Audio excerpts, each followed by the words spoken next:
What's up, guys? Welcome back to the channel, guys. Your boy Ryan LFC back again, guys. Another top shelf video for you guys today. In this video, we're going to talk about Jamaica, the Reggae Boys. I am from Jamaica, and I want to see my country to do good. I want to see my country qualify for the next World Cup in Qatar. I have a special guest on the channel. Simon, how are you doing today? I'm doing well, boss. Thanks for having me again. I'm looking forward to this discussion. It should be really exciting, man. Yeah, guys, we're going to talk about the Jamaican national team.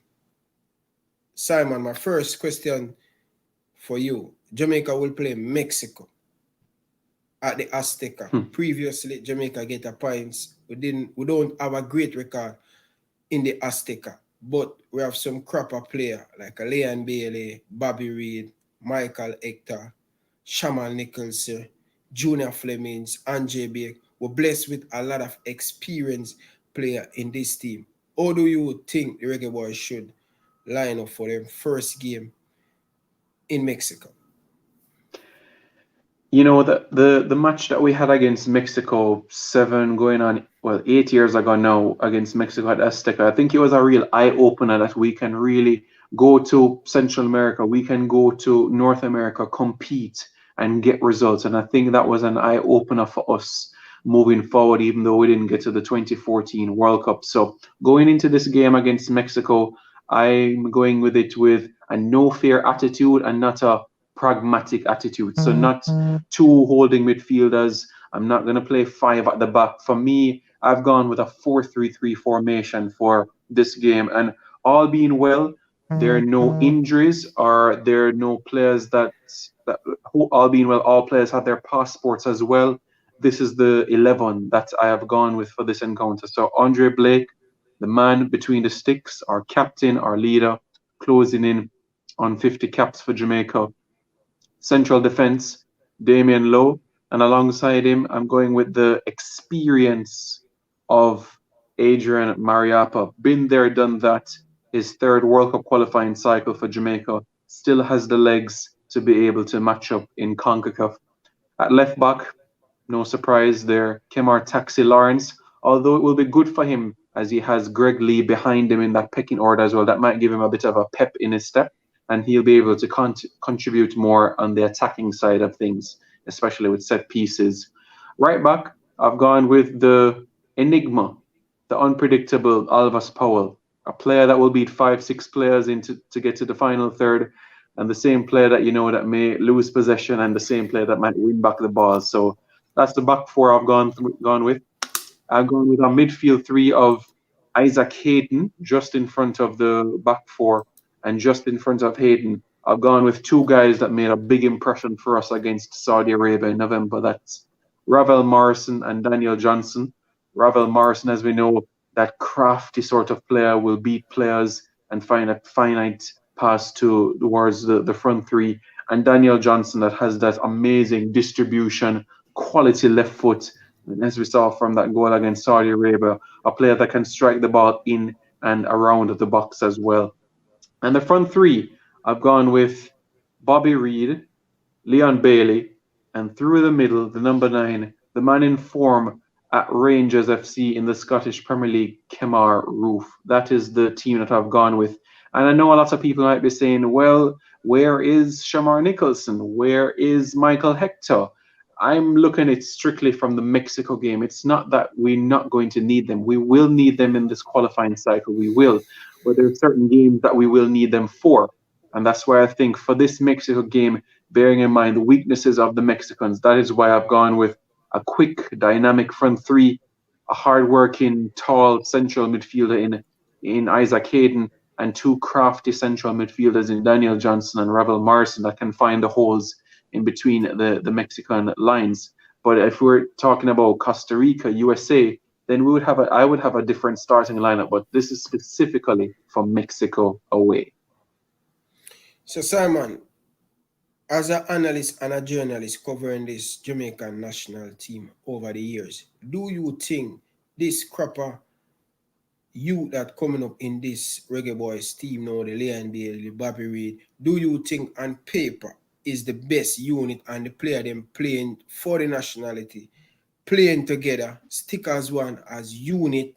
We are seeing the captain, the captain Low represent for the Reggae Boyz in that beef with the JFF. We see there is the team togetherness. I like that team togetherness.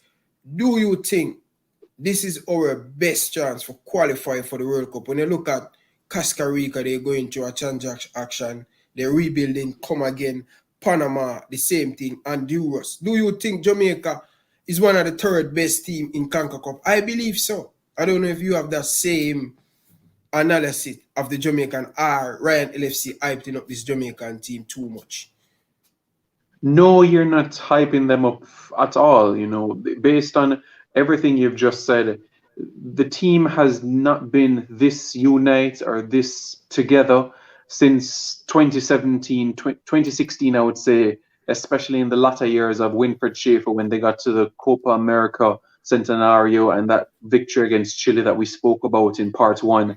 The team has not been this close since then. And you could see, especially from the pictures and videos on social media, especially after that Saudi Arabia game, you could feel that the team was really getting together. Domestic island-based players, local players, UK-based players, UK-born players, everybody was just on the same page. And this is outstanding going into a World Cup qualifying cycle, which I'm delighted about. The second part of your question about, is Jamaica one of the top three in CONCACAF? Right now, we certainly are.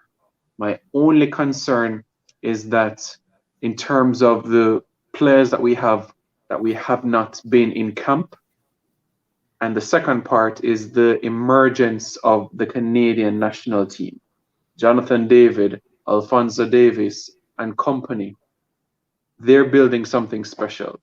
They have something going, but we can only go based on what we've seen in the past. And the reality is Canada has had great teams in the past as well, but they've flattered to deceive. They've choked in the tough moments. Will it be the case this time around? Remember the Gold Cup in 2019, Haiti beat them in the quarterfinals. 2 years before that, Jamaica beat them in the quarterfinals. The quarterfinals has always been that stumbling block for them, just like England at the World Cup, in the FIFA World Cup.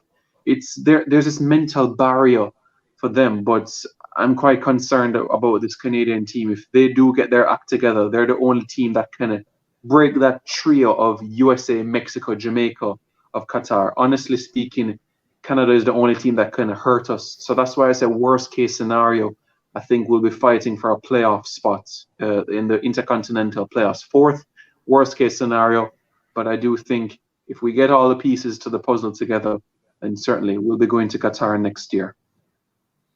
Definitely, I totally agree with that, because when I look at this Jamaican team, they are very talented, they are stick together, and this is what we want from the nation. I just want to see the player them focus on just football, not getting any money from the JFF. That's sort out. And this is my next question. Do you trust this JFF to be that where that's a mentor to give the player what they need to get sponsorship? Because we're going to need money. And for us to qualify for the World Cup 2022 in Qatar, that's not only going to impact the Jamaican national team, our society. More tourists want to come to Jamaica.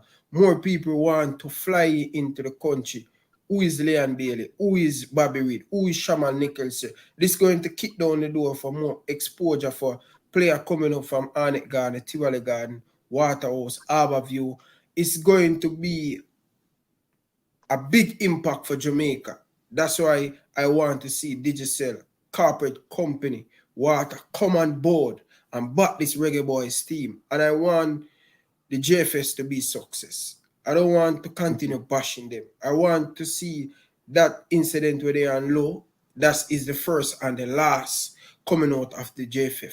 We need to more professionality. If we need help, try and go out there. And this is what I'm talking. We Jamaicans, sometimes when we need help, we don't ask for it.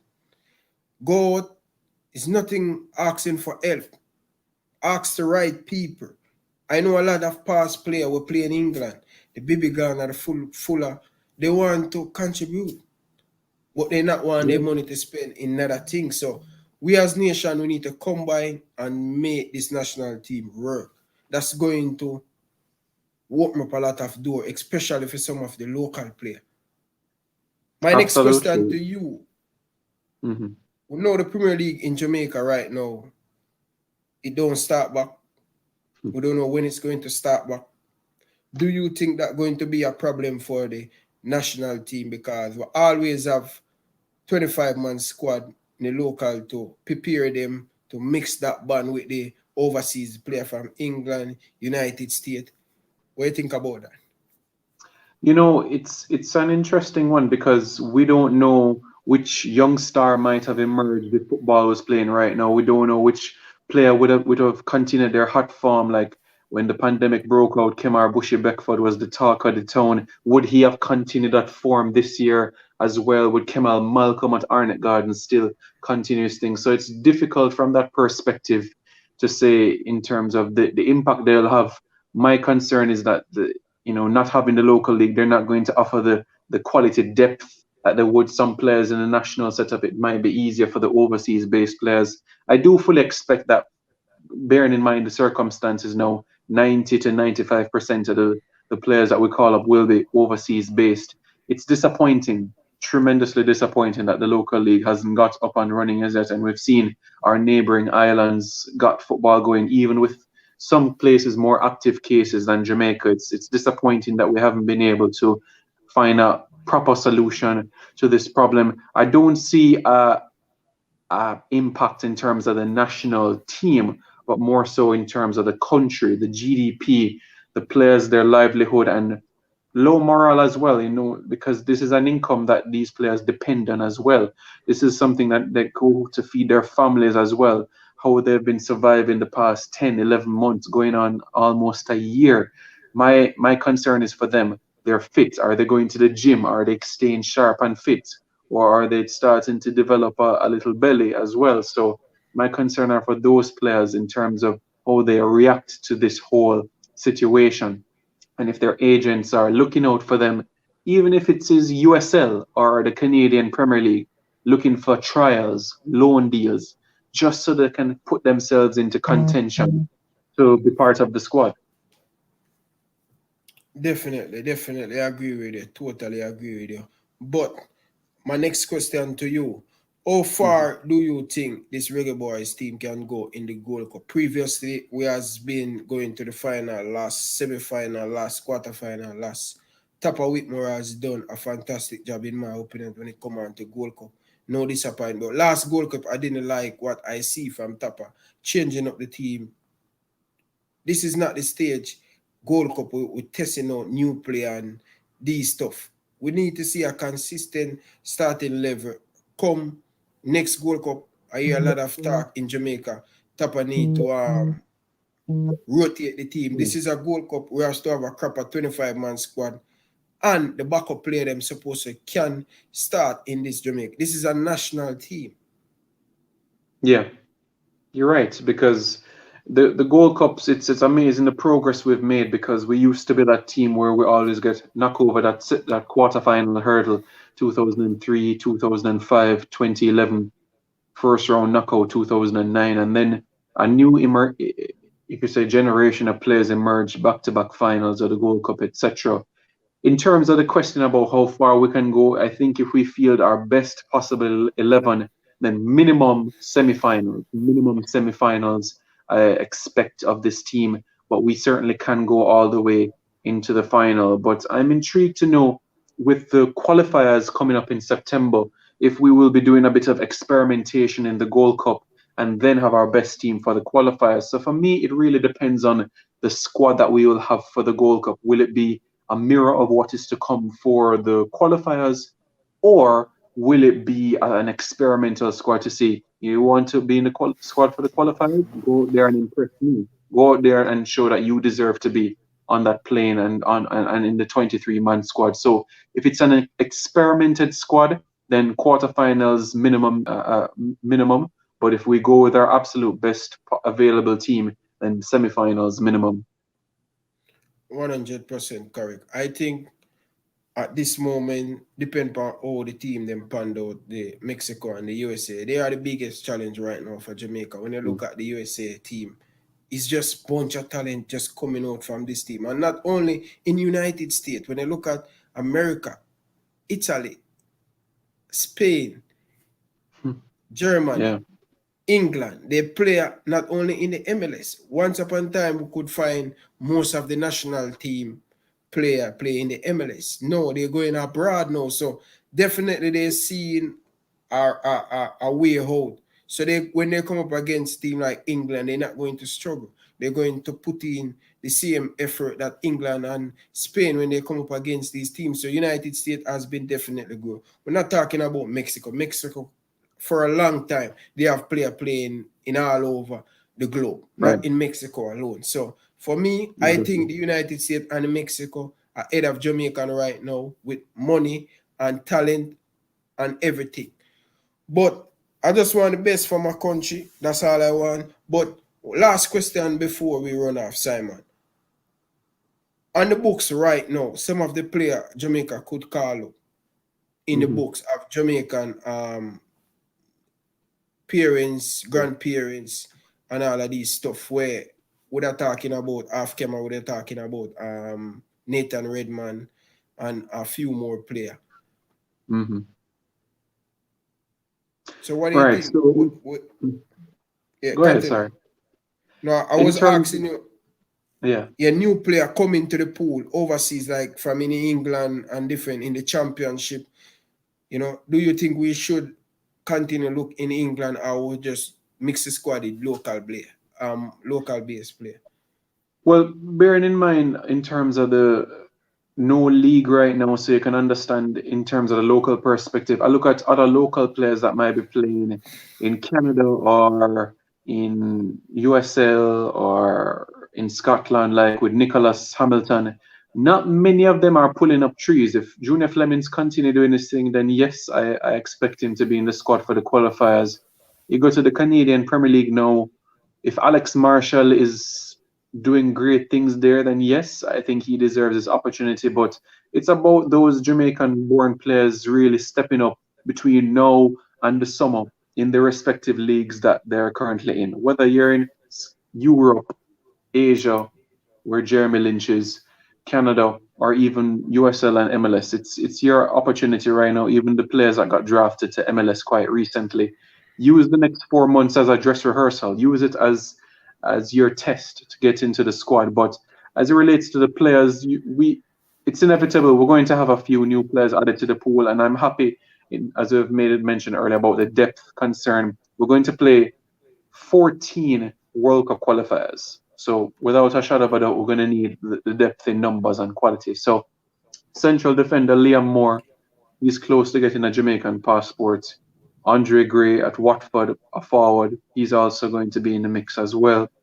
Rolanda Aarons already has a Jamaican passport, and Kemar Roof is close to getting a Jamaican passport. So you can expect at least 4 new players before the end of 2021 for sure. So as it relates to players from England, those are the 4 that you can keep a very, very close eye on.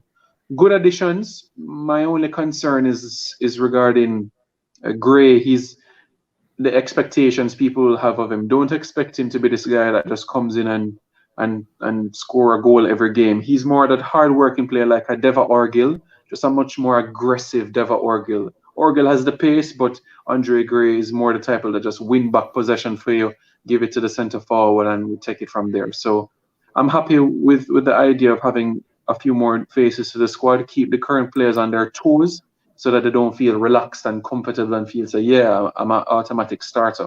I want everybody to be on their toes and working for their spot in the starting 11, and by extension, the 23 for the qualifiers. 100%. I'm looking forward to see the World Cup qualify. I'm looking forward to see the Gold Cup this year. I hope we do good in the Gold Cup. It's a very good competition for me to prepare the squad for the World Cup qualify. I don't want us to continue Japan change. No, we are Jamaican and we do not have enough practice game to get in these players when it comes on to the World Cup qualify. So for me, I would say we have a strong 25-man squad, that same squad. If a player do not perform, you probably add 1 and 2 and put in the team. But for me, I would love to see the same 25-man squad going to the Gold Cup And if a player don't perform, another player can drop it out. So for me, no one have a place in the team. I want every single player work for the opportunity. I don't want any player to gift it no coming because we need to qualify for this World Cup. This is our best chance to see Costa Rica down, the Panama, the Honduras, and these teams, Jamaica, have poor form away. And we have to get maximum 3 points every single game when we're playing at the Azteca in Jamaica. That's very important. And Jamaican people, you need to come out and support the Jamaican national team. We need the stadium to full when World Cup qualify, and also the Gold Cup for the people who are in United States and Canada. We can support the Reggae Boyz team. It's very important. Guys, thank you very much for watching. If you want to follow Simon Preston, the Reggae Boyz commentary, that's his YouTube name running on the stream. Reggae Boyz commentary on YouTube and also on Twitter. They can find Simon. So information, detail, every single thing there. And the link will be in my bio with Simon Preston channel. So Simon, I really appreciate you taking your hard time and to come on the platform. And I hope I can get more Jamaican players to come and share their story with Ryan LFC. So you have anything to say? Thanks for having me. But yeah, man, I really, really appreciate it. Keep up the hard work you're doing, with the content. Keep it up and do your best to continue along with the Jamaican line in terms of players and how they're doing for their clubs. And, it'll certainly take you places. Keep up the hard work that you're doing. You have my contact details, so reach out to me anytime, WhatsApp or anything. And we stay in touch, man. We stay in touch. 100%, man. 100%. Thank you very much. Guys, if you're new, make sure you hit that subscribe button, like the video. Until next time, from my boy Ryan LFC and Simon, I like to say peace out. Thanks for watching.